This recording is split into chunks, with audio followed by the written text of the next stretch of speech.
nothing but a miracle. We made it this far. We're nothing but a miracle. We made it this far. Who would have thought we would make it? Who would have thought we would come so far? Who would have thought we would make it? Who would have thought we would come so far? It's nothing but a miracle. We made it this far. We're nothing but a miracle. We made it this far. We're nothing but a miracle. We made it this far.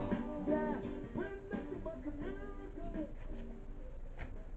Hi, shalom everyone. My name is Yawin Goze Ago. Today we have Deuteronomy chapter 10 verses 12 and 13 to consider again. Last time we talked about learning what it takes to please Almighty One. We talk about learning what He requires of us, which is to reverence Him. We go back to that video. I told you that what it requires, what Almighty One requires of us, is to reverence Him, to walk in all His ways, to love Him, to serve Him with all of our life. Today, we are considering that same passage again, Deuteronomy chapter 10, verses 12 and 13. And let me read again. It says, "And now, Israel, what is Yahweh your Almighty One asking of you, but to fear, to reverence your Almighty One, to walk in all His ways, and to love Him, and to serve your Almighty One with all your heart and with all your being, to guide the commands of Yahweh and His laws, which I command you today for your benefit." The first verse of today's passage, and it says that the word command, the word of the creator of universe, the command of the creator of universe, is not made for a pagan, is not made for an alien, a foreigner, is not made for a Gentile. If the pagan or if the foreigner or the Gentile love the creator of universe, love the people of Almighty One, His people, he has to join them. She has to join them to worship the creator of universe, to worship Yahweh, the Almighty One of Abraham, Isaac, and Jacob. So he has to join them, has to become one family of the creator of universe, to worship him. So they have to live the same way, be the same people. So there won't be any Gentile or pagan among them. They become one as one Israel. So that is what the first verse of our passage says. Now in Deuteronomy 6 verse 1, it says, "You teach and do these laws when you pass over." It says, you do these laws, these commands when you pass over. And the word for Passover is Hebrew or Hebrew. It means one who has passed over from beyond.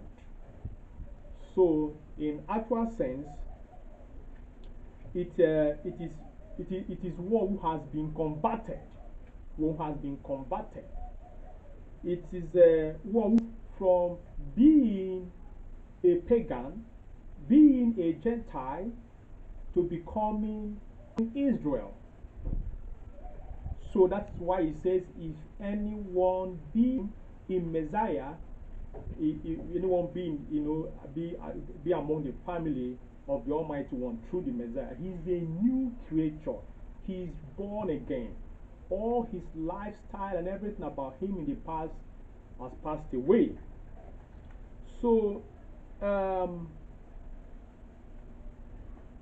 someone who is born again is made new. You see, is made new.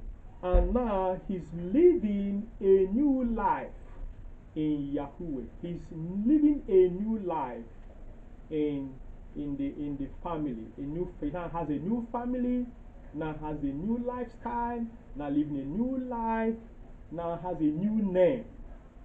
So he is no longer a pagan because he has passed over from that state of life of being a pagan and a Gentile to now becoming an Israelite or becoming Israel.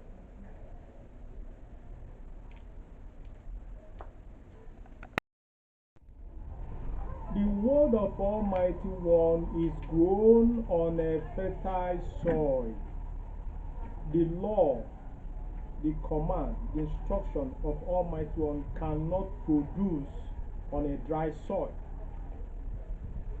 Dry soil is likened to the pagans, the Gentiles, that mind, that heart that is not converted.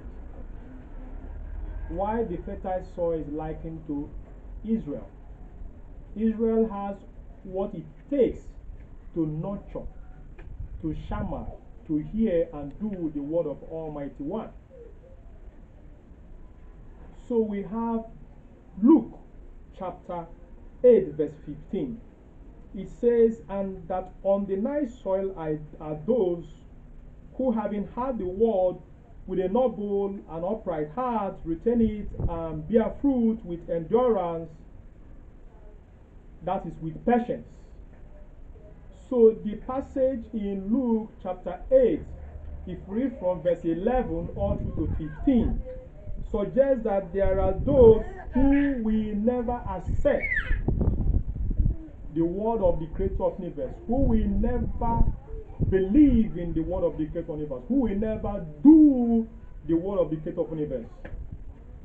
So, and it also says there are stages of reception and growth. There are stages of hearing, doing, and living by the word of the Creator of the universe. So, the success and failure in a man is determined by the character or the characteristics of the soil characteristics. And that is the heart of a man. So if any man rejects the word of Almighty One, it depends on the soil, the heart. If anyone receives the word of Almighty One, it also depends on his or her heart. So there are those who will never accept the word of Almighty One. There are those whose hearts are hardened like the trodden part of the soil. Where the word fell, or like the rock or the dry soil, that are likened to those with a divided heart by riches, cares, and problems of this world. Those who receive the word command, who receive the instruction, who receive the laws of the Creator of the universe, and they receive the word of Almighty One with joy and gladness, and they are bearing fruit with patience and endurance, they are the fertile soil. They are the true Israelites. So when you believe in the word of the Creator of the universe, you have to, continue doing his word with patience. Patience is the ability to endure. Ability to endure. waiting without being upset, in the midst of difficulties and hard times, you persevere, and that is patience. So even when you show faith, when you believe in the creator of universe, when you believe in his word, you are to be tested, you are to be tried. So what you need to do is to be patient. Be patient and be patient. Persevere in the midst of troubles and hard times and difficulties. Do not give up. Continue and you will make it. We would make it there. Hey, who would have thought we would come this far? So hallelujah, hallelujah, we made it. Hallelujah, hallelujah, we made it. Hallelujah, hallelujah, we made it. Hallelujah, hallelujah, we made it. Hallelujah, hallelujah, we're nothing but the miracle. We made it.